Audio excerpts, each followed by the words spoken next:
আলোচনা শুরু করতে যাই পবিত্র কোরআনুল কারীমের সূরাতুল আলে ইমরান এর 19 নম্বর আয়াত থেকে। আল্লাহ রাব্বুল আলামিন আপত্তি কোন জায়গায়? আপত্তি হচ্ছে দিন শব্দের ব্যাখ্যায়। কিছু মানুষ মনে করেন, এবং তাদের সংখ্যাও লক্ষ লক্ষ কোটি কোটি, তারা মনে করেন যে দিন মানে হচ্ছে কিছু কৃষ্টি কালচার, ইবাদত বন্দেগীর নাম। মানুষ এমনটা মনে করে। দিন মানে হচ্ছে নামাজ, রোজা, হজ, যাকাত, তাসবিহ, তাহলিল, জিকির, আজকার। মানুষ এমনটা ভাবে। অনেকে তো এমনও ভাবে দিন মানে হচ্ছে প্রত্যেক জুমায় জুমায় নামাজ পড়া, রমজান মাসে রোজা রাখা, ঈদ করা, ঈদের নামাজ পড়া, জুমার নামাজ পড়া, এটা হচ্ছে দিন। আবার কিছু মানুষ মনে করেন যে দিন মানে ইবাদত বন্দেগী করা, কিন্তু অর্থনীতি, রাজনীতি, সমাজনীতি এগুলোতে আমরা যা ইচ্ছা তাই করতে পারি।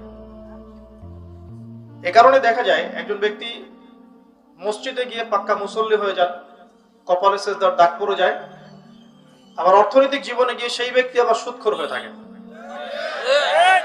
দেখা যায় একজন ব্যক্তি মাশাআল্লাহ বছর বছর হজ উমরা করি, নামাজ কালাম মাশাআল্লাহ সব ভালো, পলিটিক্সে গিয়ে আমি আল্লাহ রাব্বুল আলামিনের বিধানের পরোয়া করি না।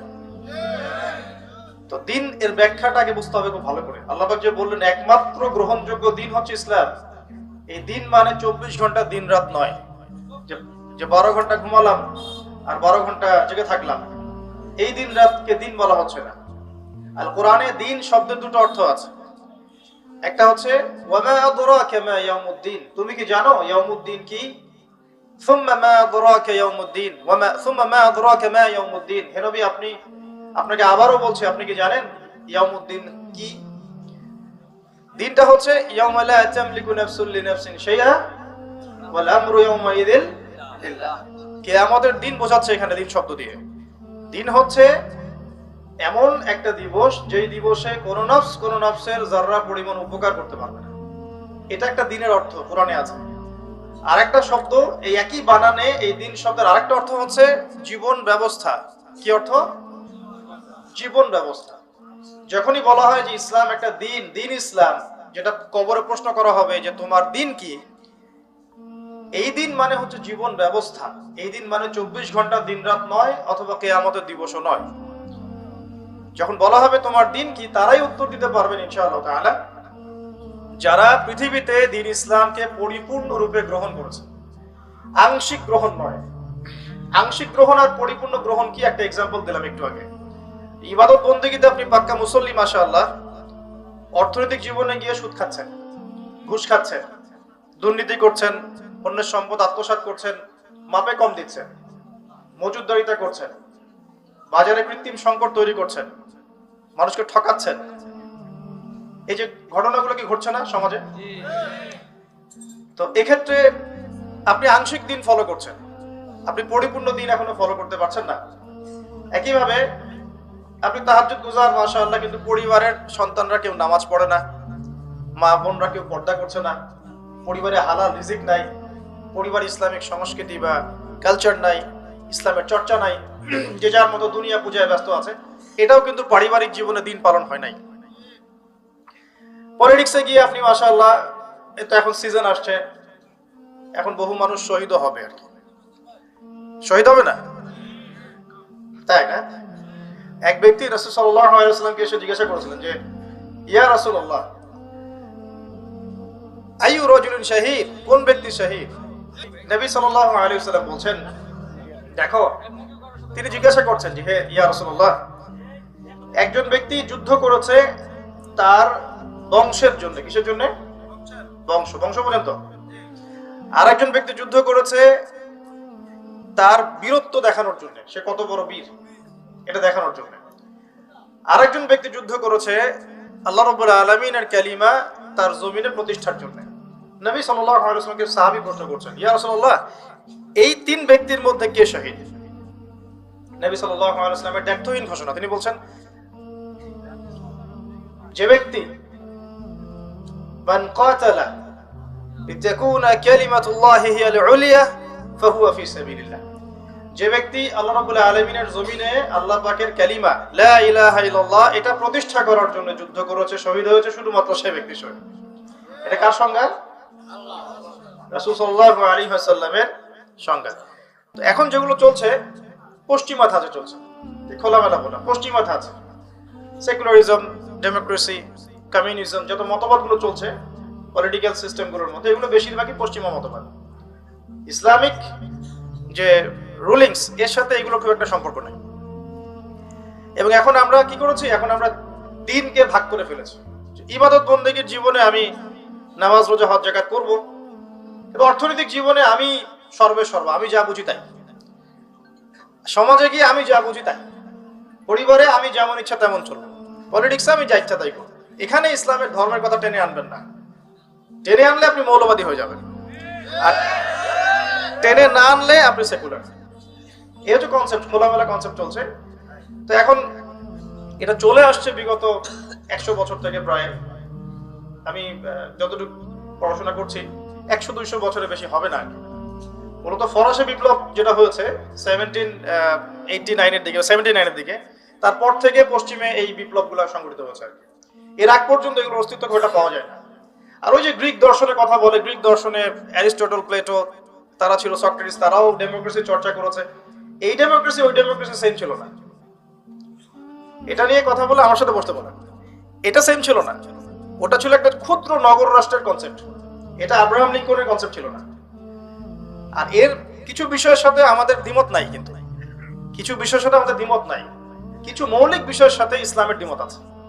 বুঝাচ্ছি, যেমন ধরেন এখানে যতগুলো মানুষ বসে আছেন, আপনারা যদি একটা সিলেকশন বা ইলেকশন যেটাই বলেন করেন, যে এখানে আমরা 1000, 2000, 5000 মানুষ আছি, একটা রায় দেয়া হবে, মত নেওয়া হবে। কি মত? সুদ হালাল না হারাম, সুদ মানবতার কল্যাণের জন্য উপকারী না ক্ষতিকর, মদ হালাল না হারাম, পতিতাবৃত্তির লাইসেন্স দেওয়া যাবে কি যাবে না, এটা একটা ভোটাভুটি হচ্ছে মনে করেন, সেই ফর এক্সাম্পল। এখন এখানকার মধ্যে 4000 মানুষ বললেন যে হ্যাঁ এগুলো ভালো, এগুলো করা যাবে, আধুনিক রাষ্ট্রের কনসেপ্ট এগুলো থাকতে পারে, এই বিশ্বে চলতে হলে এগুলো লাগে। আর বেচারা এই 200-400 মানুষ বললো যে না এগুলো হারাম, আল্লাহ পাক হারাম করেছেন, হারাম। এখন প্রচলিত ওয়ার্ল্ডের যে সিস্টেমগুলো চলছে, এই কনসেপ্টগুলোতে গেলে এই 4000 মানুষের রায় গ্রহণযোগ্য হবে। কথা বুঝতে পারছেন না? এই 4000 মানুষের রায় গ্রহণযোগ্য হবে এবং এই মতটা প্রতিষ্ঠা লাভ করবে। আপনি চান বা না চান, যদি না চান বাই ফোর্স এটা প্রতিষ্ঠা করা হবে, যেহেতু এটা সংখ্যাগরিষ্ঠ মানুষ এখানে মত দিয়েছে। এটা প্রচলিত ডেমোক্রেসি। আর ইসলাম কি বলছে? ওই যে ইসলাম বলছে ওই যে 100, 200, 500 মানুষ বসে আছে বেচারা, হাবা গবা টাইপের, মুখে দাড়ি টুপি আছে, তারা বলছে না এগুলো চলবে না, এগুলো হারাম, মদ, পতিতাবৃত্তি, সুদ এগুলো চলে না, এগুলো আল্লাহ পাক হারাম করেছেন। আল্লাহর বিধানে ওই 100, 200, 300 মানুষের রায় গ্রহণযোগ্য হবে। তো আপনি কি এখন পার্থক্য ধরতে পারছেন? এখন পুরো ওয়ার্ল্ডের সিস্টেমটা এভাবেই চলছে। আর এই সিস্টেমটাকে আপনি কি রাতারাতি পরিবর্তন করতে পারবেন? এমন ভাবে এগুলো অক্টোপাসের মতো মুসলিম জাতিগুলোকে গ্রাস করে ফেলেছে, এমন কোন মুসলিম কান্ট্রি নাই যেগুলো এগুলোর বাইরে চলে যেতে পারে। কারণ পুরো বিশ্বে মুসলিমরা এখন আগের মতো শক্তিশালী না, পুরো বিশ্বে মুসলিমরা আগের মতো শক্তিশালী নয়, এটাই বাস্তবতা। আমাদের সংখ্যা অনেক বেশি যদিও বা, কিন্তু বিশ্বের বড় বড় সেক্টর যেগুলো আমরা বলি, যেমন এই যে অস্ত্রশস্ত্র, মিলিটারি অ্যাফেয়ার্স, তারপরে আপনার ফাইন্যান্স, ব্যাংকিং সিস্টেম, হ্যাঁ, তারপরে এই যে জিও পলিটিক্যাল বিষয়গুলো, এগুলোতে পশ্চিমাদের দৌরত্ব বেশি, ওদের ডমিনেন্সটা বেশি। আমরা এই জায়গায় ছিলাম না এখন আছি? উত্তর হচ্ছে আমরা এই জায়গায় ছিলাম না, এখন আছি। আমরা এমন একটা জায়গায় ছিলাম যেখান থেকে আমরা পুরো বিশ্বটাকে শাসন করেছি বিগত প্রায় রাসূল সাল্লাল্লাহু আলাইহি ওয়াসাল্লামের ইন্তেকালের পর থেকেও যদি ধরি, তাও প্রায় 1200 বছর। কত বছর? প্রায় 1200 বছর। শেষের এই 200-250-300 বছর আপনি দেখছেন পরিস্থিতি ভিন্ন।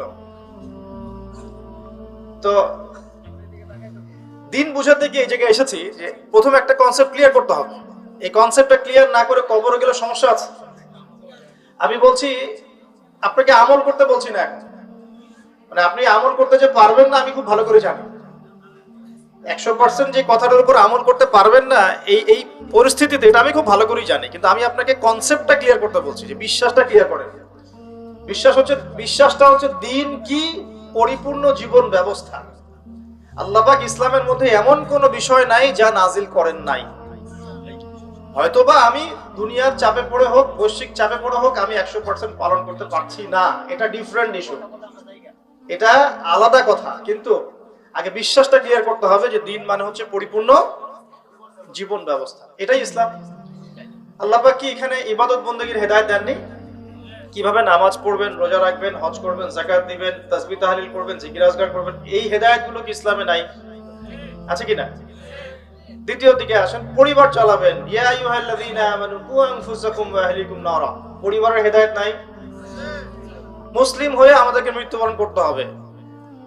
ইত্তাকুল্লাহ হাক্কা তুকাতিহি ওয়া লা তামুতুন্না ইল্লা ওয়া আনতুম মুসলিমুন, ব্যক্তি জীবনের হেদায়েত নাই? অর্থনীতিতে যাবেন, আল্লাহ বলছেন ফাহাল্লাল্লাহুল বাই'a ওয়া হাররামা রিবা, ইকোনমিক হেদায়েত নাই? জিওপলিটিকে যাবেন, আল্লাহ পাক বলছেন যে লা তাত্তাখিযুল ইয়াহুদা ওয়ান নাসারা আউলিয়া, ইহুদ এবং নাসারাদেরকে বন্ধুরূপে গ্রহণ করো না, বা'দুহুম আউলিয়া বা'দ, ওরা একে অপরের বন্ধু। জিওপলিটিক্যাল হেদায়েত পেলেন? পান নাই? আল্লাহ পাক বলছেন ফাহকুম বাইনান নাসি বিল হক, মানুষের মধ্যে হকের মানদণ্ডে বিচার ফয়সালা করো, ফয়সালা নাই?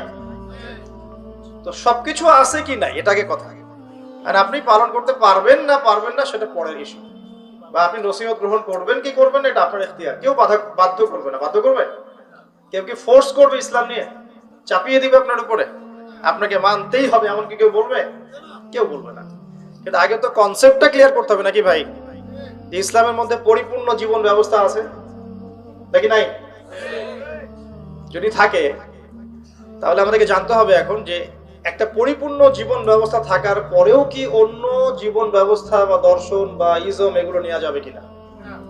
উত্তরটা আল্লাহ পাক দিচ্ছেন সূরা আলে ইমরানের 85 নম্বর আয়াত। কত নম্বর?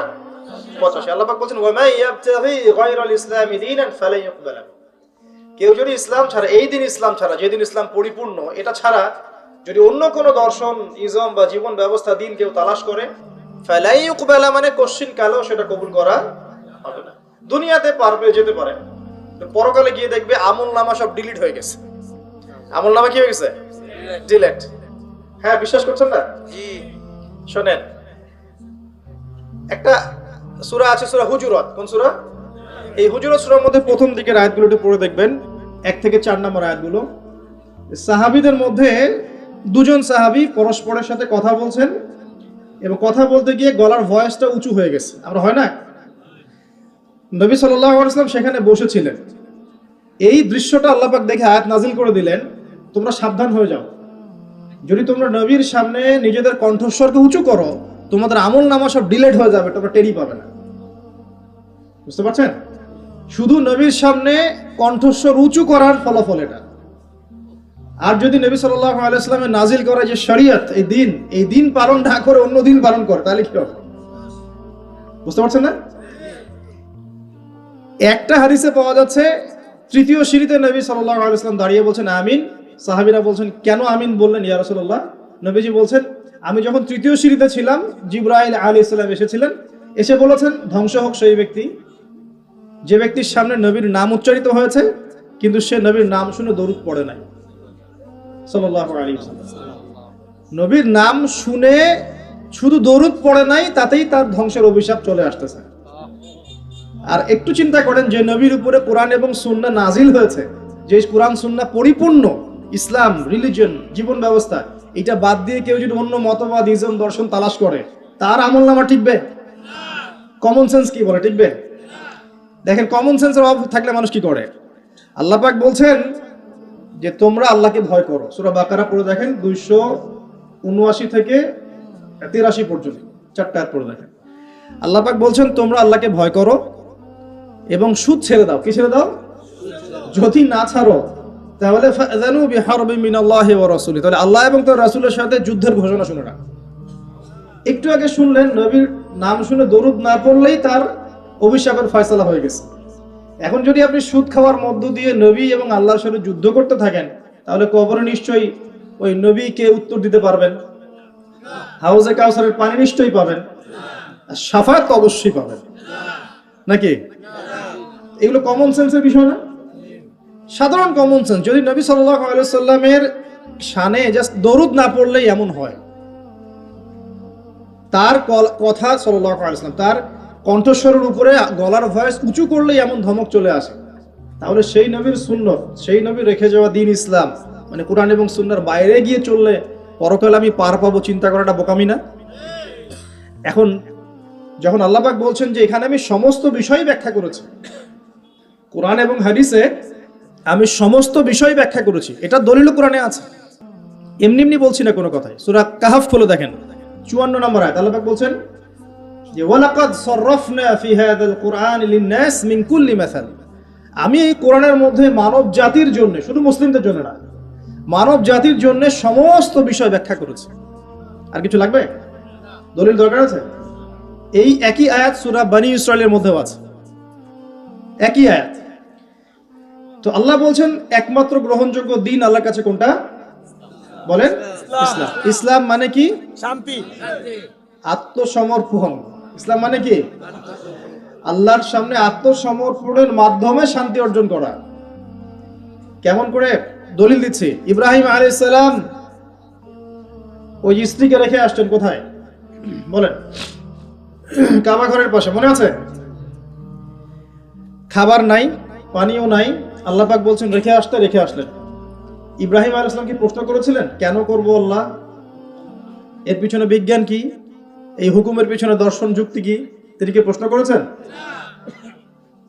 আল্লাহ পাক বলছেন তোমার সন্তানকে জবাই করতে হবে। সন্তানকে ডেকে বলছেন ইন্নী আরা ফিল মানামি আন্নী আসবাহুক, আমি স্বপ্নে দেখেছি আমি তোমাকে জবাই করছি, ফানদুর মাযা তারা, তোমার রায় কি আমাকে বলো। ইব্রাহিম আলাইহিস সালামকে জিজ্ঞাসা করেছেন আল্লাহ এই হুকুমের পিছনে দর্শন যুক্তি বিজ্ঞান কি? একটা মাসুম বাচ্চাকে কেন হত্যা করব? কেন বেচারাকে জবাই করব? একটা প্রশ্ন করেছেন? ইব্রাহিম সম্পর্কে আল্লাহ পাক কি বলছেন? সূরা বাকারায় চলে আসুন। আল্লাহ পাক বলছেন ইব্রাহিম তাকে যখনই কোনো বিষয়ের আদেশ করা হয়েছে, যখনই ইয ক্বালা লাহু রাব্বুহু আসলিম, যখনই তার রব তাকে বলেছেন আসলিম মানে আত্মসমর্পণ করো, ক্বালা আসলামতু লিরাব্বিল আলামিন, তিনি বলেছেন আমি জগৎ সমূহের প্রতিপালক আল্লাহর সামনে আত্মসমর্পণ করলাম। একটা প্রশ্নও করেন নাই, এই যে ইসলাম, এই যে মুসলিম। আর ইব্রাহিম আলাইহিস সালামই এই জাতির নাম করেছেন কি? করেন নাই? এবার মিলাতে পারছেন? ইব্রাহিমের মতো মুসলিম হতে হলে তো সামি'না ওয়া আতা'না মানে শুনলাম মানলাম, ব্যাস এতটুকু। এখন আল্লাহ পাক বলছেন দিনটা পরিপূর্ণ, আল্লাহ বলছেন যে এই দিন ছাড়া অন্য দিন গ্রহণযোগ্য হবে না, আল্লাহ বলছেন যে তার সামনে আত্মসমর্পণ করতে, আত্মসমর্পণ করলে পরে আপনি শান্তি পাবেন ইনশাআল্লাহ। এর নাম ইসলাম মানে শান্তি। ইসলাম মানে ওই শান্তি নয়, এই বলে কিছু মানুষ ইসলামে শুধু শুধু সৎ কাজের আদেশ, ফজিলত আর ফজিলত বলতে হবে। শুধু কি ফজিলত বলাই কাজ ইসলামের? আর সৎ কাজের আদেশ করাটাই ইসলাম, অসৎ কাজে নিষেধ করতে হবে না? সৎ কাজে আদেশ করলে তো কেউ কখনো জেল ছুলি ফাঁসির শিকার হতো না, হতো? সারা জীবন যদি ফজিলতের বয়ান করতে থাকি, সুবহানাল্লাহ বললে এত নেকি হয়, আলহামদুলিল্লাহ বললে এত নেকি হয়, আল্লাহু আকবার বললে এত নেকি হয়, কোনো বাধা বিপত্তি আসবে নাকি? আপনার নামে সমালোচনা হবে নাকি? যখন হক কথা বলা শুরু করবেন তখন সমস্যা। নবী সাল্লাল্লাহু আলাইহি ওয়াসাল্লামকে 23 বছর মার খেতে হলো কেন? দাঁত শহীদ হলো কেন? তার এই ভ্রুর নিচে এভাবে কড়া ঢুকিয়ে দেওয়া হলো কেন? উহুদের মাঠে তাকে আঘাত সহ্য করতে হলো কেন? নবী সাল্লাল্লাহু আলাইহি ওয়াসাল্লামকে সারা জীবনে 15টা গালি খেতে হয়েছে। কয়টা? সিরাত পড়েন আর রাহিকুল মাখতুম বইগুলো, এই ধরনের বইগুলো পড়ে দেখেন, 15টা গালি খেতে হয়েছে তাকে সারা জীবন। আমাদের নবীজির চেয়ে ভালো কোনো মানুষ আছে নাকি? সেই মানুষকে জীবনে 15টা গালি খেতে হয়েছে।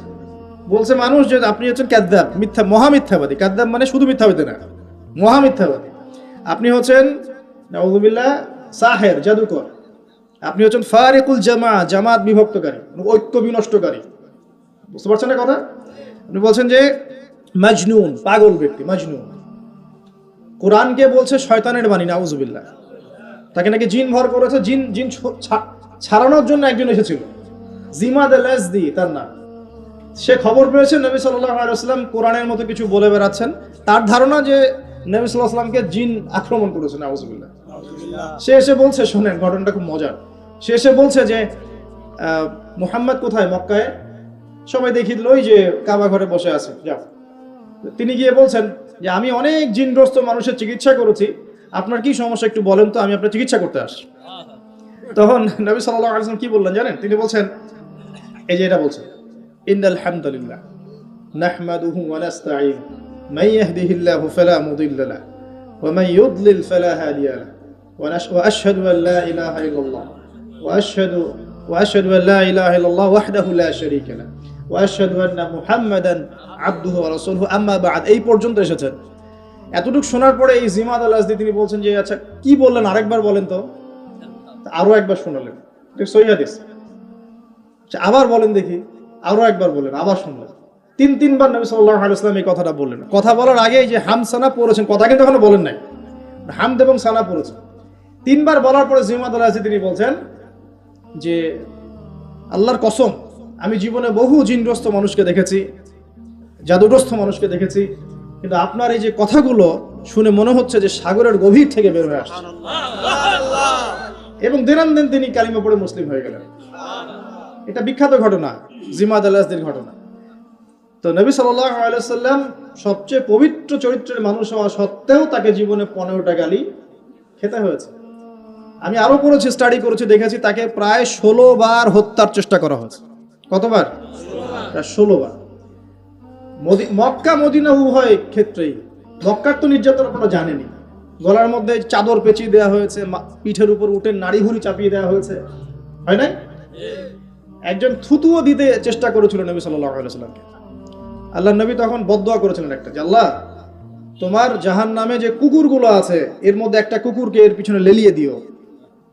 এরপরে কি হয়েছিল, বহু বছর পরে এই ব্যক্তি সিরিয়ার দিকে গিয়েছে সফর করতে, হঠাৎ রাত্রেবেলা দেখে যে তার তাঁবুর বাইরে বাঘ হাজির, একটা নেকড়ের বাঘ, কোত্থেকে আসলে কেউ বলতে পারে না, এবং এর হাতেই তার খালাস, একবারে শেষ। তো আবার একদিন যখন তিনি নামাজ পড়ছেন, উটের নাড়ি ভুড়ি চাপিয়ে দেওয়া হলো, নবী সাল্লাল্লাহু আলাইহি ওয়াসাল্লাম হাত তুলে দোয়া করলেন। দোয়া করে বলেন, আল্লাহ এই যে আবু জাহাল, নাম উল্লেখ করে করে, আবু জাহাল, আল্লাহ যে উতবা, যে শাইবা, যে রাবিয়া, এদের নামগুলো মেনশন করে করে, আল্লাহ তুমি এদেরকে দেখে নিও। যতজনের নামে বদদোয়া করেছেন সবার লাশ বদরের কূপে পাওয়া গেছে। যতজনের নাম ধরে তিনি বদদোয়া করেছেন সবার লাশ 10 বছর পর বদরের যুদ্ধে কূপের মধ্যে পড়েছিল। একটু আগে বলেছিলাম না নবী সাল্লাল্লাহু আলাইহি ওয়াসাল্লামের বদদোয়া। আর আমরা যারা সারা জীবন অতিবাহিত করছি, দিনের কোনো ফিকিরই নাই, দিন পালনের কোনো ফিকির নাই, নামাজ না আছে, পর্দা না, যাকাত না, ইসলামিক অর্থনীতি না, ইসলামিক পরিবার না, ইসলামিক রাষ্ট্র করার কোনো চিন্তা ভাবনা, কিছুই না, তাহলে আমাদের কি হবে আল্লাহ ভালো জানেন। প্রিয় ভাইরা, 16 বার তাকে হত্যা করার চেষ্টা করা হয়েছে, এটা আমি পেয়েছি। এমনকি মক্কা বিজয়ের পরে যখন তিনি তাওয়াফ করছেন ওই সময়ও একজন চোরাগুপ্তা হামলা চালানোর চেষ্টা করেছে। এখন আমাকে উত্তর দেন, নবী সাল্লাল্লাহু আলাইহি ওয়াসাল্লাম এত পুত পবিত্র চরিত্রের অধিকারী মানুষ হওয়া সত্ত্বেও মানুষ কেন তাকে গালি দেয়, কেন তাকে হত্যার চেষ্টা করে? কি কারণ? কারণ একটাই, লা ইলাহা ইল্লাল্লাহর দাওয়াত এমন দাওয়াত যেটা খালি মুখের জিকিরের দাওয়াত নয়। লা ইলাহা ইল্লাল্লাহর দাওয়াত মানে আল্লাহ পাকের জমিনে আল্লাহ পাকের পূর্ণ বিধান চলবে, অন্য কিছুই চলবে না।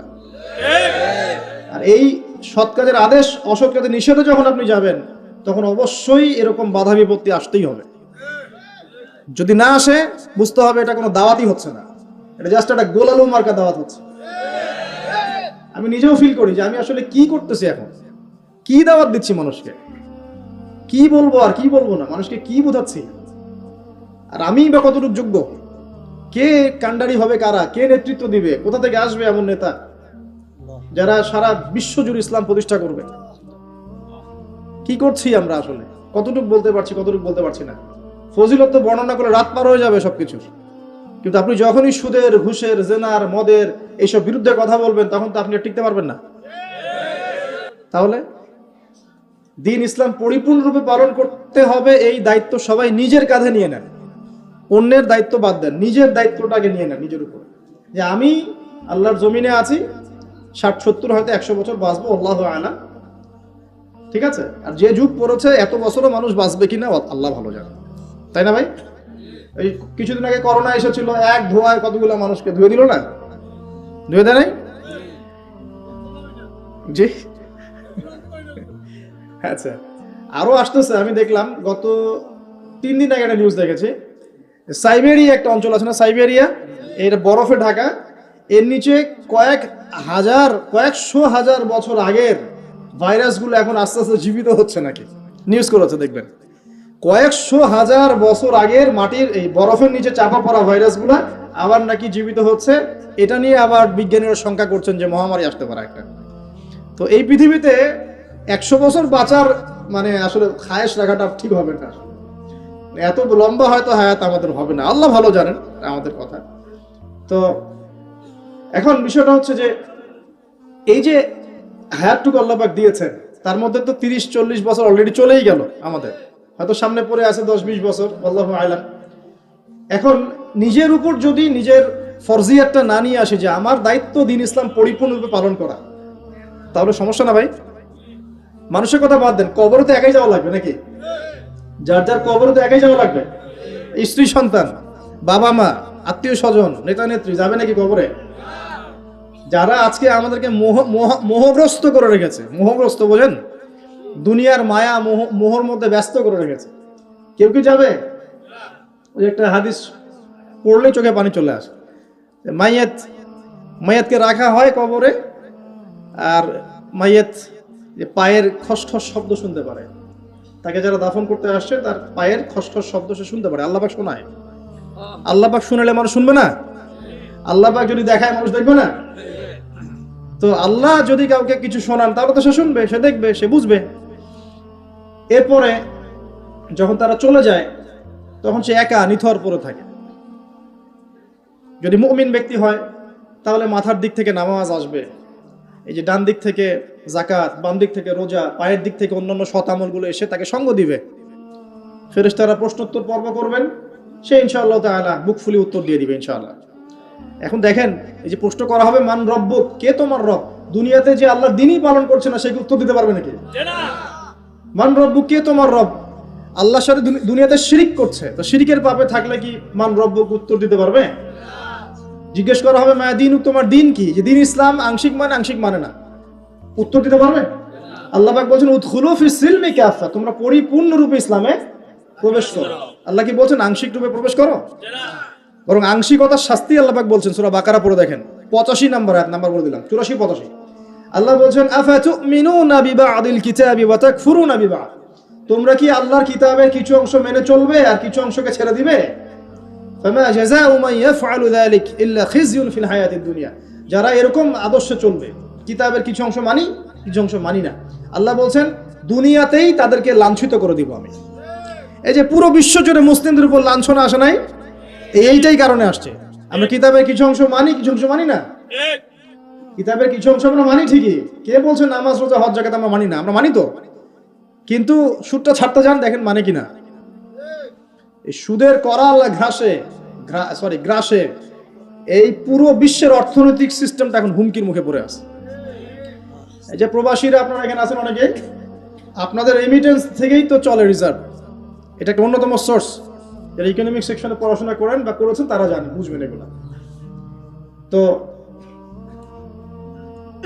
এই পরিশ্রমের ফসল, মাথার ঘাম পায়ে ফেলে কি অবর্ণনীয় কষ্ট সহ্য করে যে এই কাজগুলো করে মানুষ।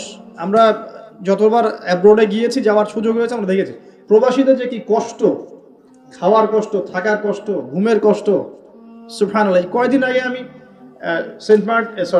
কক্সবাজার একটা সফর ছিল, ওখানে যে একদম শেষ পয়েন্ট যেটা নাফ নদীর সামনে টেকনাফ, ওই পর্যন্ত আমরা একটু ঘুরতে গিয়েছিলাম, ঘোরার জন্য। ওখানে বিজিবিদের ক্যাম্প, বিজিবি সদস্যদের ক্যাম্প আছে। কি যে অবর্ণনীয় কষ্ট স্বীকার করে তারা সীমান্ত পাহারা দেয়, কল্পনা করতে পারবো। এত কষ্ট, 4 থেকে 5 ঘন্টা ঘুমানোর সময় পায়, 24 ঘন্টা কি 30 ঘন্টার মধ্যে। তার মধ্যে 1 ঘন্টা সময় দেওয়া হয়, 1 ঘন্টার মধ্যে তার খাওয়া, গোসল, তার যে ইস্তেঞ্জা, তার বাসায় কথাবার্তা বলে 1 ঘন্টা। ওই যেখানে দাঁড়িয়ে আছে ওইখানেই দিন হচ্ছে রাত হচ্ছে। তো খুব ভালোবাসে তারা আমাকে, আলহামদুলিল্লাহ। আমাকে বলছে যে আপনার লেকচার শুনি, মাশাআল্লাহ। তো আমাদের কষ্টের কথাগুলো একটু বললেন মানুষকে। তো বললাম যে আপনাদের কষ্টের কথা মানুষকে বললে মানুষ বুঝবে না। কখন বুঝবে? যখন তাদেরকে ওই জায়গায় দাঁড় করা দেওয়া। যারা উপরে আছে ওদেরকে একবার করে ডিউটি দেওয়াবেন, তাহলে বুঝবে যে কষ্ট কাকে বলে। বুঝতে পারেন নাই? সেনাবাহিনীর সদস্যদের যে কষ্ট, এগুলো আপনারা বুঝবেন না। পুলিশ প্রশাসনের ভাইরা আছে না, যে কষ্ট করে, এই কষ্টগুলো মানুষ আসলে কি জন্য করছি আমরা এখন? উত্তর কি? যদি এই কষ্টের উদ্দেশ্য হয় শুধুই দুনিয়া, তাহলে এই কষ্ট দুনিয়াতেই শেষ হয়ে যাবে। আর যদি এই কষ্টের পরকাল, যে আমি এর সাথে দিনের স্বার্থ জড়িত থাকে, প্রত্যেকটা সেকেন্ড আপনি নাকি পাবেন ইনশাআল্লাহ। একটা হাদিস এসেছিল, ওনাদেরকে শোনাইছে হাদিসটা, যে একটা হাদিস এসেছে যে মুসলিম রাষ্ট্রের সীমান্ত পাহারা দেওয়ার জন্য যারা এভাবে বিনিদ্র রজনী কাটায়, তারা এই যে তাহাজ্জুদ গোজার, সওম পালনকারীদের সমান নেকি পায়। এবং ওই অবস্থা যদি ইন্তেকাল হয়ে যায়, শহীদ হয়ে যাবে ইনশাআল্লাহ। তো দেখেন ভাই, এই যে পরিপূর্ণ জীবন ব্যবস্থার কথা বলছি, প্রবাসীদের কথা থেকে এখানে আসছিলাম, যে তাদের যে কষ্ট, আমরা দোয়া করি যে আল্লাহ পাক তাদের যেন কষ্টগুলো লাঘব করে দেন এবং তাদের পরিবারগুলোকে আল্লাহ পাক যেন ইসলামিক পরিবার রূপে কবুল করেন। অনেক সময় দেখা যায় যে প্রবাসের স্বামী এদিকে বাসায় স্ত্রী পরকীয়া করতেছে, দেখেন নাই কত ঘটনা এরকম ঘটতেছে। তো এরকম নিমক হারাম মহিলাদের সাথে সংসার করবেন না, সুন্দর মতো বসবেন, বসে সেপারেট করে দিবেন। এসব নিয়ে চলার কোনো মানে হয় না তো। আপনি প্রবাসে গিয়ে মাথার ঘাম পায়ে ফেলে রেমিটেন্স পাঠান, টাকা পাঠান, আপনার টাকা দিয়ে পরিবার চলে, সমাজ কল্যাণমূলক কাজ হয়, দেশের জিডিপি বাড়ে, রিজার্ভ বাড়ে। আপনার পরিবারের বউ এসে এই কাজ করবে, শান্তভাবে বসে চুপচাপ ছেড়ে দিন, দরকার নেই। দুনিয়াতে একটা শিক্ষা নিয়েছি, দুনিয়ার শিক্ষা হচ্ছে দুষ্ট গরুর চেয়ে শূন্য গোল অনেক ভালো। দুষ্ট গরুর চাইতে শূন্য গোল অনেক ভালো। আর মানুষ যখন আল্লাহকে পেয়ে যায়, হ্যাঁ, মানুষ যখন আল্লাহকে পেয়ে যায়, তখন সে দুনিয়ার আসল বাস্তবতা বুঝতে পারে, দুনিয়া কি জিনিস। আলী রাদিয়াল্লাহু আনহুর একটা বই পড়ছিলাম, উনার যে মানে দর্শনগুলা, উনার যে মানে চিন্তা ভাবনাগুলো, উনার কিছু লেখা ছিল, কিন্তু এগুলো সব জায়গায় আসে নাই। এই বইগুলো সবাই পায় না, কিন্তু রেয়ার বই। তো ওখানে দুনিয়ার এক্সাম্পল দিচ্ছেন উনি বলছেন দুনিয়া এমন জায়গা যেখানে কেউ যদি ডুব দেয়, সমুদ্রে ডুব দেওয়ার মতো জাস্ট ডুব দেয়, তাহলে তার আমল, যত নেক আমল, সব আমল কমে আসবে। এটা কিন্তু বাস্তব। দুনিয়াতে ডুব দিবেন আপনি, দেখবেন আপনার নেক আমলগুলো কমে আসতেছে। তিনি বলছেন দুনিয়া হচ্ছে সাপের মতো। কেমন? সাপের মতো। ধরতে নাকি খুব সফট লাগে, ধরতে খুব স্পর্শ করতে সফট মনে হয়, কিন্তু এর বিষ যদি একবার ঢুকে দেয় শরীরে, আর রেহাই নাই। কথাগুলোর গভীরতা অনেক। এক জায়গায় লিখছেন উনি যে আমি দুই শ্রেণীর মানুষকে নিয়ে খুব সমস্যা আছে। এক শ্রেণী হচ্ছে যারা জাহেল আবেদ, মানে ইবাদত করে, অনেক ইবাদত করে কিন্তু জাহেল, জ্ঞান নাই কিন্তু ইবাদত করে, এদেরকে নিয়ে আমি খুব সমস্যা আছে। আর এক শ্রেণী হচ্ছে যারা ব্যক্তিত্বহীন আলেম, এদেরকে নিয়ে আমি সমস্যা আছে। আলেম কিন্তু কোনো ব্যক্তিত্ব নাই, এই জন্য মানুষ তার কাছে আসে না, দূরে সরে যায়। ব্যক্তিত্বহীনতার কারণে অনেক আলেম থেকে মানুষ দূরে সরে যায়, কিন্তু একজন আলেম যদি ব্যক্তিত্বশীল হয়, মানুষ তার কাছে আসে। খেয়াল করে দেখবেন। তো উনি বলছেন আমি এই দুই শ্রেণীর মানুষকে নিয়ে সমস্যা আছে, আর পড়তে শুরু করলে মনে হয় যে পড়তেই থাকি। বলছেন যে আমি অনেক জায়গায় ঘুরলাম, অনেক কিছু দেখলাম, শুনলাম, বুঝলাম, শেষে গিয়ে বুঝলাম যে মানুষ শুধু স্বার্থের জন্যই মানুষের কাছে থাকে। বলছেন তিনি বলছেন তুমি যদি ভালোবাসাকে বাড়াতে চাও তাহলে মানুষের সাথে খুব বেশি মেলামেশা করতে চায় না, একটু কম মেলামেশা করো, একটু দূরত্বে থাকো, তোমাকে মানুষ ভালোবাসবে। আর তুমি যদি খুব বেশি ডুব দাও না, তখন তোমার মূল্য আর ব্যক্তিত্ব নষ্ট হয়ে যাবে। এক একটা কথা কতগুলো বলে শেষ করবো, অনেক আছে। এক পর্যায়ে তিনি ফাতিমা রাদিয়াল্লাহু আনহার যে ইন্তেকাল, এই ইন্তেকালকে নিয়েও দুটো লাইন লিখেছেন। এই লাইনগুলো পড়তে গিয়ে চোখ দিয়ে পানি চলে আসছে। তিনি বলছেন তোমাকে কতদিন দেখি না, কতদিন ছুঁয়ে দেখি না, কতদিন তোমার কাছে যাই না। সবাই বলে তুমি আমার থেকে দূরে, কিন্তু সত্যি কথা হচ্ছে তুমি আমার কলিজার ভিতরে আছো। এমন করে লিখেছেন ফাতিমা রাদিয়াল্লাহু আনহা সম্পর্কে। হে আমার প্রিয়তমা, তোমাকে কতদিন দেখি না, তোমার চেহারা কতদিন দেখি না, তোমাকে কতদিন ছুঁইতে পারি না। হ্যাঁ, সবাই বলে তুমি আমার থেকে দূরে চলে গেছো, কিন্তু আমি জানি তুমি আমার কলিজার বক্ষ পিঞ্জরে আছো, লিখেছে কবিতা। তো আপনারা একটু পড়াশোনা করবেন। স্পেশালি আমি আপনাদের এনকারেজ করি যে চার খলিফার জীবনী অবশ্যই পড়বেন। চার খলিফার জীবনী পড়বেন, সাহাবীদের জীবনী পড়বেন, তারা কিভাবে দিন শিখেছেন, বুঝেছেন, পালন করেছেন, প্রচার করেছেন, দিনের জন্য কত ত্যাগ স্বীকার করেছেন, এগুলো পড়বেন। আমি খুব রিকোয়েস্ট করি আপনাদেরকে যে আপনারা ইতিহাস পড়বেন। রাসূল সাল্লাল্লাহু আলাইহি ওয়াসাল্লামের জীবনী থেকে শুরু করে একদম অটোমান এম্পায়ার পর্যন্ত ইতিহাসগুলো পড়ে দেখেন। কিভাবে ইসলাম আজকে এই জায়গায় আসছে আপনি চিন্তাই করতে পারবেন না। কত চড়াই উতরাই পেরিয়ে যে ইসলাম আজকে এই জায়গায় আসছে আপনি চিন্তাই করতে পারবেন না। প্রিয় ভাইরা, আমাদের নবীজি সবচেয়ে ভালো মানুষ হওয়া সত্ত্বেও তাকে কিন্তু গালি খেতে হয়েছে এবং হত্যার চেষ্টাও করা হয়েছে। মনে রাখবেন, শুধু সৎ কাজের আদেশ করার নাম ইসলাম নয়, শুধু আংশিক বিষয় পালন করার নাম ইসলাম নয়, অসৎ কাজের নিষেধের নামও ইসলাম এবং আল্লাহ নিষেধগুলো ছেড়ে দেওয়ার নামও ইসলাম। আল্লাহ পাক এটাই বলছে সূরা বাকারা 84-85-তে, তোমরা কি কিতাবের কিছু অংশ মানো, কিছু অংশ মানো না। ফামা জাযাউ মা ইয়াফআলু যালিকা ইল্লা খিজিউন ফিল হায়াতিদ দুনিয়া, দুনিয়াতেই আমি লাঞ্ছিত করে দেব এমন অপরাধ করলে। ওয়া ইয়াউমাল কিয়ামা ইউরাদ্দুনা ইলা আশাদ্দিল আযাব, কিয়ামতের মাঠে সবচেয়ে যন্ত্রণাদায়ক শাস্তি এদেরকে দেওয়া হবে। কাদেরকে? যারা কিতাবের কিছু অংশকে মানি, কিছু অংশ মানি না। পারি না পারি, আগে আকীদা পরিষ্কার রাখবো যে ইসলামে প্রত্যেকটা বিষয়ের হেদায়েত আছে, এটাই চূড়ান্ত দিন, এর বাইরে কোনো দিন আল্লাহর কাছে গ্রহণযোগ্য হবে না। কেউ চর্চা করলে তা কশ্চিনকালেও কবুল করা হবে না। এবার আসেন, এর ভিত্তি কি? এর ভিত্তি হচ্ছে দুইটা। কয়টা? দুইটা। দুইটা থেকে আরো দুইটা এসেছে, এই দুইটা হচ্ছে মূল। নবী সাল্লাল্লাহু আলাইহি ওয়াসাল্লাম বলছেন, তারাকতু ফিকুম আমরাইন, আমি তোমাদের মাঝে রেখে গেলাম মাত্র দুটো বস্তু। কয়টা বস্তু? দুটো বস্তু। লান তাদিল্লু মা তামাসসাকতুম বিহিমা, তোমরা কশ্চিনকালেও পথভ্রষ্ট হবে না যতদিন পর্যন্ত এই দুটাকে আঁকড়ে ধরে থাকবে। কোন দুটা? এক নাম্বার আল কিতাব আল্লাহ, আল্লাহর কিতাব। দুই নাম্বার ওয়া সুন্নাতে নবীহি, তার নবীর সুন্নত। তো কোরআন এবং সুন্নত মিলেই কোরআন এবং হাদিস নয় কি? আচ্ছা, এখন আমাদের সামনে নবীজি নাই, আমাদের সামনে সাহাবায়ে কেরাম নেই, আমাদের সামনে তাবে তাবেঈন, চার ইমাম কেউই নাই, ওলামায়ে কেরাম আছেন, আর আমাদের সামনে আছে কোরআন এবং হাদিসের কিতাবগুলো। এই তো ইসলাম আমরা দেখছি, তাই না? এর বাইরে তো আমরা দেখতে পাচ্ছি না। সাহাবীরা না হয় সরাসরি নবীকে দেখে দিন পালন করেছেন, তাই না? তারপরের জেনারেশন সাহাবীদেরকে দেখে করেছেন, তারপরের জেনারেশন তাবেঈদের দেখে করেছেন। আমরা তো কাউকেই দেখতে পাচ্ছি না। আমরা দেখছি কোরআন এবং হাদিসের কিছু কিতাব এবং ওলামায়ে কেরাম সামনে আছে, এই তো। এই দুইটা হচ্ছে ভিত্তি। এখন এখান থেকে আরো দুটো এসেছে, একটা হচ্ছে ইজমা, একটা হচ্ছে কিয়াস। এই দুটোও ইসলামের। অনেকে বলে ইজমা কিয়াস ইসলামে নাই, কোরআন সুন্নাহ এই দুটাই। ইজমা এবং কিয়াস গুরুত্বপূর্ণ, কারণ ইজমা, সাহাবীদের ইজমা, এটা একটা খুব গুরুত্বপূর্ণ জিনিস, এবং কিয়াস ছাড়া আপনি অনেক মাসআলা বের করতে পারবেন না। ইয়াবা শব্দ কোরআনে আছে না নাই? ইয়াবা নাম শুনেছেন? শুনেন নাই? না শুনলেই ভালো। তো এই শব্দটা কি কোরআনে আছে নাকি? নাই। কোরআনে মাদকের কথা আছে। কিসের কথা? মাদক। এখন কিয়াস দরকার নাই। এই যে একটা মাসআলা, একটা মূলনীতিকে কেন্দ্র করে আরেকটা মাসআলাকে বের করা, ইজতিহাদ করার যে মূলনীতিগুলো, এগুলো কিয়াস থেকে আসে। এটা কিয়াস। এটা ছাড়া আপনি অনেক মাসআলাই বের করতে পারবেন না সমসাময়িক। তো অবশ্যই কোরআন, সুন্নাহ, ইজমা, কিয়াস চারটাই লাগবে। এখন কথা হচ্ছে, এগুলো তো আর আমরা সরাসরি পালন করতে পারবো না। পারবো? বুঝাচ্ছি, একটু বোঝেন। মনে করেন সামনের দিনগুলোতে দেখবেন বিট কয়েন আসবে। কি কয়েন? হয়তো অলরেডি অনেক কান্ট্রিতে চলেও আসছে। এখানে কতদিন এটা লঞ্চ হবে আল্লাহ ভালো জানেন, কিন্তু বিট কয়েন মার্কেটে আসছে। এটাকে ক্রিপ্টোকারেন্সি বলে। কি বলে? পেপার মানি নিয়ে যে কথাগুলো বলেছিলাম, কিছু তো ফলেছে নাকি ভাই? কিছু তো ফলেছে।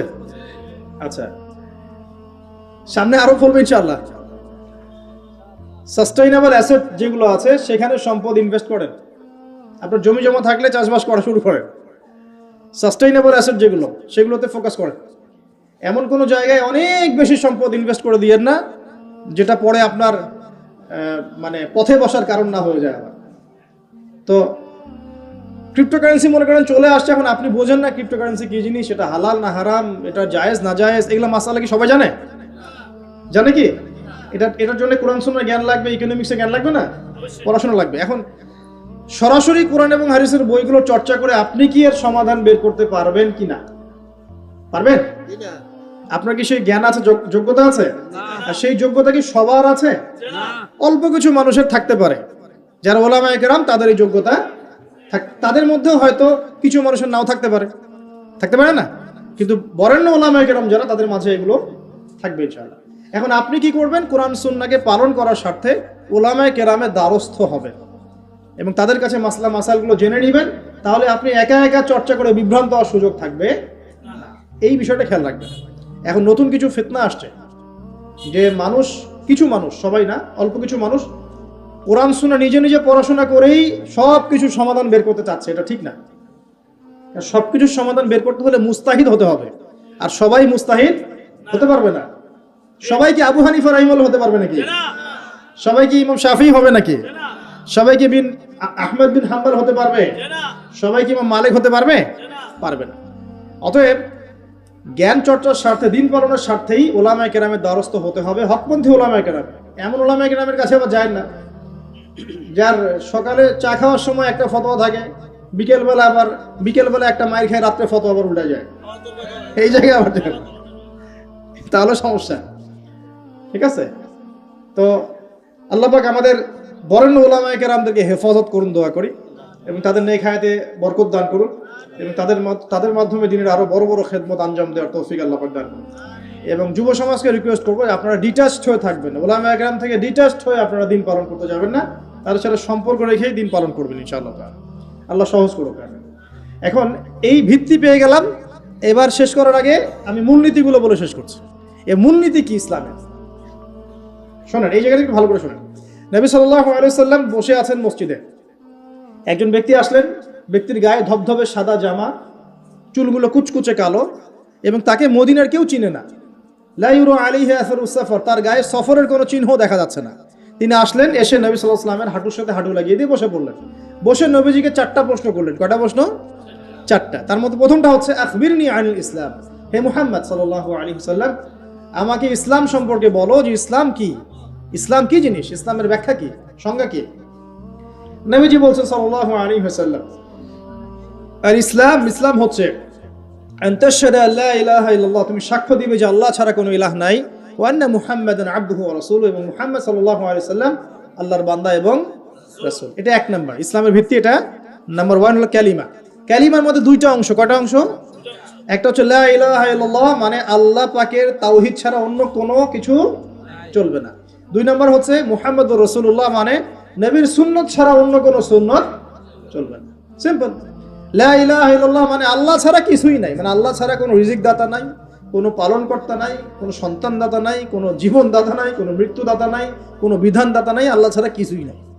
মানে আল্লাহ পাকেই সব, আল্লাহ থেকে সব হয়। নাকি অন্য কোনো ইলাহ আছে? আস্তাগফিরুল্লাহ, অন্য কোনো ইলাহ আছে?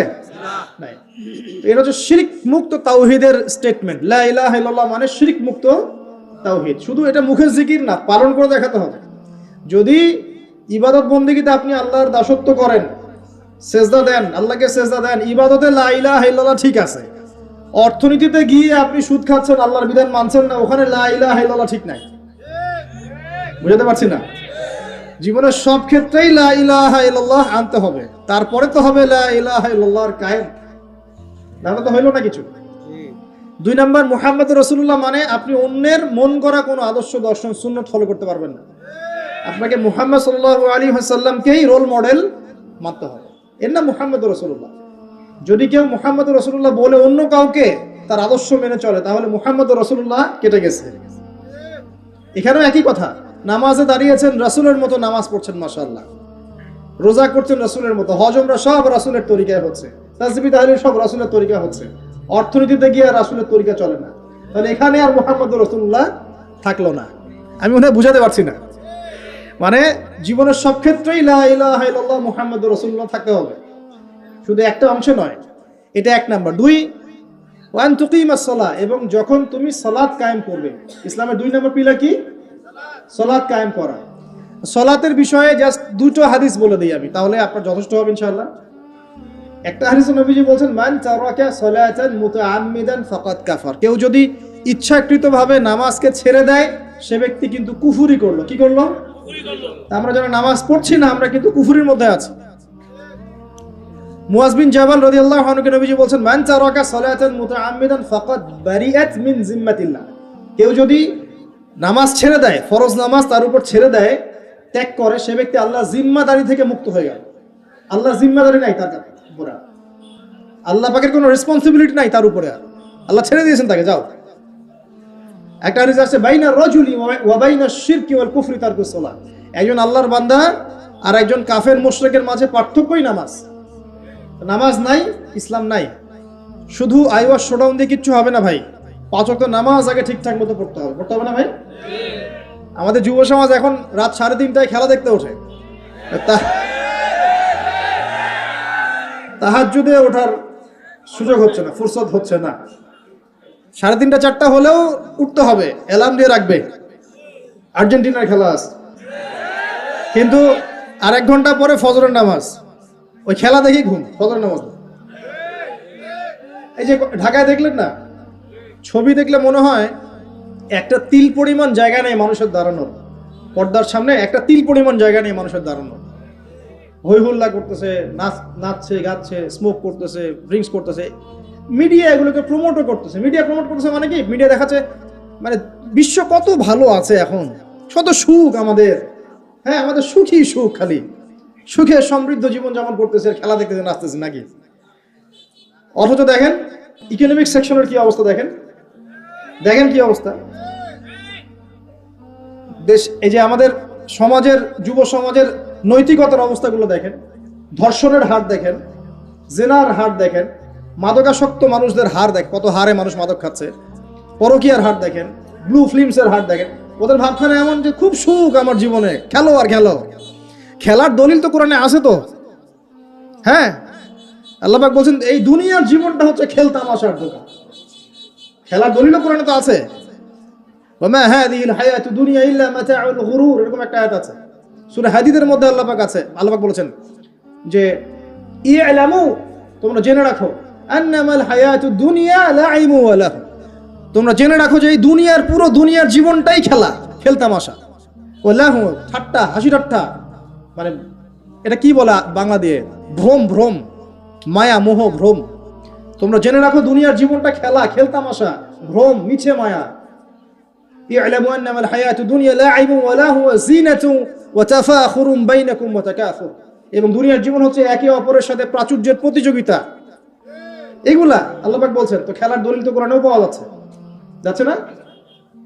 দুনিয়ার জীবনটাকে আল্লাহ বলছেন ওয়া মা হাদিহিল হায়াতু দুনিয়া ইল্লা মাতাউল গুরুর, পুরো দুনিয়ার জীবনটাই হচ্ছে মাতাউল গুরুর, প্রতারণা, ধোঁকা, মরিচিকা ছাড়া কিছুই না। আর প্রমোট করা হয় যে বিউটি কন্টেস্ট হচ্ছে, মনে হচ্ছে কত সুখ আমাদের। হ্যাঁ, মেয়েরা একদম অর্ধনগ্ন, নগ্ন হয়ে ফ্যাশন শো করছে, প্রমোট করছে, দেখো এগুলো সবাই কি সুন্দর জিনিস, কত সুখ, কত সুখে আছি আমরা। খেলতেছে মানুষ, দেখো ব্রাজিল আর্জেন্টিনা খেলা হচ্ছে, কত সাপোর্টার, কত সুখ, কত মজা, কত লাজ্জাত দুনিয়াতে। হ্যাঁ, মানে কি প্রমোট করতেছে দেখেন। মানে রিয়েলিটি, একটা কথা বলেছি অনেক লেকচারে যে এই ফিতনাময় যুগ, দাজ্জালের যে যুগটা হবে না, ওই যুগে বাস্তবতা আর ভিজুয়াল ওয়ার্ল্ড হবে আকাশ পাতাল পার্থক্য। মানে যা আপনি দেখবেন সেটা সত্য না, ভিতরের বিষয়টা সত্য, যেটা আপনি দেখতে পাচ্ছেন না। যা আপনি দেখবেন সেটা সত্য না, যা সত্য তা আপনি দেখতে পাচ্ছেন না। এটা হবে দাজ্জালের যুগ। কেমন? খিদিরের মতো। নৌকা ফুটা করলেন কেন? সন্তান হত্যা করলেন কেন? বাচ্চা হত্যা করলেন কেন? আর এই যে দেয়াল নির্মাণ করলেন কেন? 3টা ক্ষেত্রে মুসা আলাইহিস সালাম ভেটো দিচ্ছেন, খিদির আলাইহিস সালাম বলছেন যে এর পিছনে কারণ আছে। কারণ আছে না?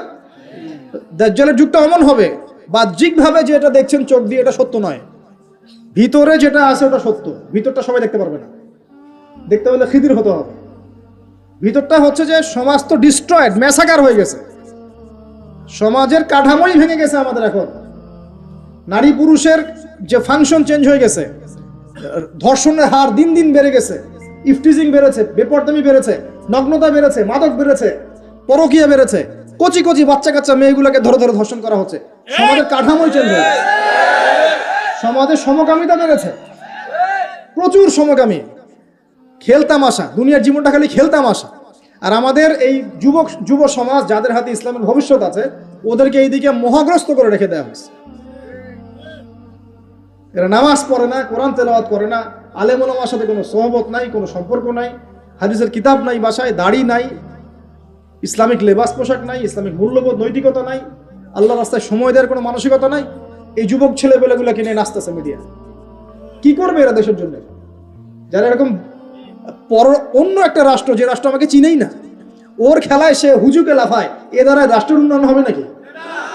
আজীব কথা বলেন, এইসব লোকজন দ্বারা রাষ্ট্রের উন্নয়ন হবে নাকি? যখন আমরা এই খেলতামাশায় ব্যস্ত আছি, দেখবেন পশ্চিমারা ঠিকই ওদের উদ্দেশ্য বাস্তবায়ন করছে। কি ঝোঁকে ঝোঁকে একটা কথা আছে না, হিন্দুদের সাথে আমরা মিশতাম ছোটবেলা, আমাদের বন্ধু ছিল অনেকে, বলতো ঝোঁকে হরি বল, একটা কথা বলতো, ঝোঁকে ঝরে বক পরে ফকিরের কেরামতি বলে একটা কথা আছে না, মানে হুজুকে মাথা আবেগে ভাসতেছে না। কি আশ্চর্য একটা অবস্থা, কি আশ্চর্য! মানে এত সুখে আছি আমরা, এতই সুখ, খাবার, পানি, বাসস্থান, বেকারত্ব, কত সমস্যা নিয়ে ভুগতেছি আমরা, এতই সুখ যে বিশ্বকাপে নাচতে হবে আমাদেরকে। আবার এটাকে মুসলিম কান্ট্রির মধ্য দিয়ে জায়েজ করে নেওয়ার একটা পায়তারা চলছে। আয়োজন করেছে এক মুসলিম কান্ট্রি, খেলেছে আর এক মুসলিম কান্ট্রি। হ্যাঁ, এমন এটাকে দলিল নিয়ে এসে এটাকে জায়েজ করে একটা টেন্ডেন্সি চলছে এখন, ফাইজলামি শুরু করছে। অথচ যেখানে যেখানে এগুলো হচ্ছে তার পাশে ইয়েমেন পড়ে আছে, তার পাশে সিরিয়া পড়ে আছে, যেখানে লক্ষ লক্ষ মানুষ না খেয়ে পড়ে আছে। ইয়েমেনে লক্ষ লক্ষ শিশু না খেয়ে মরতেছে এখনো। দেখে 2013-14 সাল থেকে নিয়ে 2022 পর্যন্ত প্রায় 3.5 লক্ষ মানুষ মারা গেছে ইয়েমেনের এই ঘটনাগুলোতে, গৃহযুদ্ধ এবং এই যে আরব কান্ট্রিগুলোর মধ্যে কনফ্লিক্টের মধ্যে, এবং প্রায় 60% সেখানে বাচ্চা কাচ্চা। আপনি এত টাকা পয়সা খরচ করে এগুলো আয়োজন করতে, আমরা প্রমোট করতেছি, এর 5% টাকা ওদেরকে দিলেই তো ওদের 3 বেলার খাবার হতো। সিরিয়ার মানুষগুলোকে দেখেন গিয়ে, ওখানে তো ওটা রঙ্গমঞ্চ হয়ে গেছে, মানে যে যার স্বার্থে ওখানে ঢুকে। ওখানে ইসরায়েলও ঢুকছে, আমেরিকাও ঢুকছে, তুরস্কও ঢুকতেছে, ওখানে আগে রাশিয়া ছিল, ওখানে বাশার আল আসাদ সরকার, সব মিলে জগা খিচুড়ি অবস্থা একটা। মানুষের মানবতা, জীবনযাত্রা নাই, জীবনের কোনো মূল্য সেখানে নাই। প্রচুর মানুষ, ছোট ছোট ছেলে পেলে দেখবেন না খেয়ে ওখানে মারা, উদ্বাস্তুর মতো তাঁবুর নিচে জীবনযাপন করে। এটা দেখেন না চোখ দিয়ে? ওখানে একটা খেলা, হুদাই একটা খেলা নিয়ে এত লাফালাফি করতেছে, পাশে এতগুলো মানুষ না খেয়ে মারা যায়, কোনো খবর নাই। নিজে ভরপেট খাই, প্রতিবেশী অনাহারে থাকে, মুমিন হবে? কিসের ইসলাম ফলো করতেছি আমরা আসলে? আমরা যে ইসলামটা ফলো করতেছি এটা পশ্চিমাদের শেখানো ইসলাম। আমরা রাসূলুল্লাহ সাল্লাল্লাহু আলাইহি ওয়াসাল্লামের শেখানো ইসলাম ফলো করতেছি না। আমার স্ট্রেট কাট কথা একদম। আমরা যে ইসলামটা ফলো করতেছি এটা হচ্ছে পশ্চিমাদের শেখানো ইসলাম। রাসূলুল্লাহ সাল্লাল্লাহু আলাইহি ওয়াসাল্লাম ইসলাম ফলো করলে আজকে আমাদের অবস্থাগুলো হতো না। আল্লাহ পাক আমাদেরকে বোঝার তৌফিক দান করুন। আমি শুধু ফাযাক্কির ইন্নামা আনতা মুযাক্কির, আল্লাহ পাক যে বলেছেন তুমি উপদেশ দাও, তুমি শুধু উপদেশ দাতা, লাস্তা আলাইহিম বিমুসাইতির, কারো প্রতি তুমি দারোগা নাও, আমরাও কারো প্রতি দারোগা নই। কিন্তু পুরো বিশ্বের প্রেক্ষাপটটাকে কোরআন সুন্নাহ দিয়ে ব্যাখ্যা করার দায়িত্ব আমাদের। কেউ গ্রহণ করলে করবে, না করলে করবে না। তার কবরে সে যাবে, আমার কবরে আমি যাব, সিম্পল, শেষ। এটা সত্যটা স্পষ্ট করতে হবে। প্রিয় ভাইয়েরা, পরিপূর্ণ দিন পালন করে যুবকদেরকে বলবো, দেখুন শেষ করার আগে বলে দেই, নামাজ ছাইরেন না, লা ইলাহা ইল্লাল্লাহর উপর থাকেন, মুহাম্মদুর রাসূলুল্লাহর উপর থাকেন, নামাজ ছাইরেন না। আপনার উপরে অনেক দায়িত্ব আছে, উম্মতে মুহাম্মাদির অনেক জিম্মাদারি আপনার কাঁধে আছে। নিজেকে চিনতে শেখেন। আপনি 8-10টা বিধর্মীদের মতো নন, আপনি একজন মুসলিম যুবক, আপনার উপরে অনেক দায়িত্ব আছে। আপনাকে আল্লাহ পাক ওই খেলায় বাঁশি বাজানো আর রং তামাশা করার জন্য সৃষ্টি করেন নাই। আর এই বিষয়ে আমি আপনার চেয়ে একটু হলেও বেশি বুঝবো, কারণ আমরা জানি এর ভিতরের গল্পগুলো কি। এখানে বড় একটা জুয়া থাকে, জুয়া, এখানে পুরো বড় একটা বিজনেস এবং জুয়া থাকে, যেটা আপনারা বুঝবেন না। তো এই জন্য আপনাদেরকে আল্লাহ পাক সৃষ্টি করেন নাই। নিজেকে চিনতে শেখেন, আপনি কে, আয়নার সামনে দাঁড়ান। আপনি একজন মুসলিম যুবক, আপনার অনেক দায়িত্ব আছে। আল্লাহ পাক আপনাকে অনেক দায়িত্ব দিয়ে পৃথিবীতে পাঠিয়েছেন। জ্ঞান অর্জন করেন, আলেম ওলামার কাছে সোহবতে থাকেন, কানেকশনে থাকেন, বইপত্র পড়াশোনা করেন, আমল বাড়িয়ে দেন, হালাল রিজিক খান, পরিবারের আদর্শ ঠিক করার চেষ্টা করেন, সমাজের কল্যাণে কিছু করার চেষ্টা করেন, সমাজ কল্যাণমূলক কিছু কাজ করার চেষ্টা করেন। আল্লাহ পাক তৌফিক এনায়েত করুন। উম্মতের জন্য কিছু করেন। উম্মতের জন্য করার মানুষ এখন খুব বেশি নাই, কিন্তু এখন সেই যুগ না যে যুগে উমর রাদিয়াল্লাহু আনহু যুগ চলছে এবং সারা বিশ্বে মুসলিমরা একদম দাপটের সাথে জীবনযাপন করছে। এখন সেই যুগ না, তো সবার দায়িত্ব আছে। তো নিজেকে চিনতে শেখেন প্রিয় ভাই। আল্লাহ পাক তৌফিক এনায়েত করুন। এরপরে যাকাতের কথা আছে। যাকাত ইসলামিক অর্থনীতির ভিত্তি। যাকাত যখন ফরজ হয়ে যাবে অবশ্যই আমরা দেওয়ার চেষ্টা করবো ইনশাআল্লাহ তাআলা। রমজান মাসে সাওমের কথা আছে। রমজান মাস সামনেই আসছে, মার্চ মাসে ইনশাআল্লাহ। রমজান আসার আগেই কোরআন পুরো একদম তেলাওয়াত করা শিখে নেবেন। পুরো রমজানে কোরআন তেলাওয়াত চলবে ইনশাআল্লাহ। আল্লাহ তৌফিক দান করুন। এবং শেষে আছে হজ। যদি আপনি সামর্থ্যবান হন তখন হজ করবেন। আর হজের মূল চেতনাই হচ্ছে কিন্তু ইব্রাহিমী চেতনা। এই যে আপনি কাবা ঘর দেখছেন, সাই করছেন, হ্যাঁ, আরাফার মাঠ, এই জামজাম কূপ, এই যে মাকাম ইব্রাহিম, সবগুলো কোন পরিবারের সাথে সম্পৃক্ত? ইব্রাহিম আলাইহিস সালাম। এই যে তাওহীদপন্থী মানুষ, যিনি ছিলেন মুসলিম, যাকে আল্লাহ পাক বলছেন ইয ক্বালা লাহু রাব্বুহু আসলিম, যখনই আল্লাহ পাক বলছেন আত্মসমর্পণ করো, ক্বালা আসলামতু লিরাব্বিল আলামিন, তিনি বলেছেন, আমি জগৎ সমূহের প্রতিপালকের কাছে আত্মসমর্পণ করলাম। ইব্রাহিম আলাইহিস সালামের একটা স্টেটমেন্ট দিয়ে আমরা আজকের লেকচার শেষ করি। আমরা এই পৃথিবীতে থাকবো অল্প কয়েকদিন, আমাদের এখানে উদ্দেশ্য আছে থাকার, আমাদের উপর দায়িত্ব আছে, আমাদের হাতে কোরআন সুন্নাহ আছে, ওলামায়ে কেরাম আছেন, ইসলাম পালন করব, বুঝবো, ছড়াবো, প্রচার করব এবং প্রতিষ্ঠার চেষ্টা করব। এবং প্রত্যেকটা কাজের মূল পিছনের গল্পটা থাকবে এই আয়াতটা। সবসময় মাথা রাখবেন, ইন্না সলাতি ওয়া নুসুকি ওয়া মাহইয়ায়া ওয়া মামাতি লিল্লাহি রাব্বিল আলামিন। নিশ্চয়ই আমার সালাত, আমার স্যাক্রিফাইস, আমার যত কুরবানি, আমার জীবন, আমার মরণ সবকিছু কার জন্যে? আল্লাহ পাক আমাদের সবার সালাত, স্যাক্রিফাইস, জীবন মরণকে আল্লাহর পথে কবুল করুন, আমিন। আজকের মতো এখানে শেষ করছি। সুবহানাকাল্লাহুম্মা ওয়া বিহামদিকা আশহাদু আল্লা ইলাহা ইল্লা আনতা আস্তাগফিরুকা ওয়া আতুবু ইলাইক।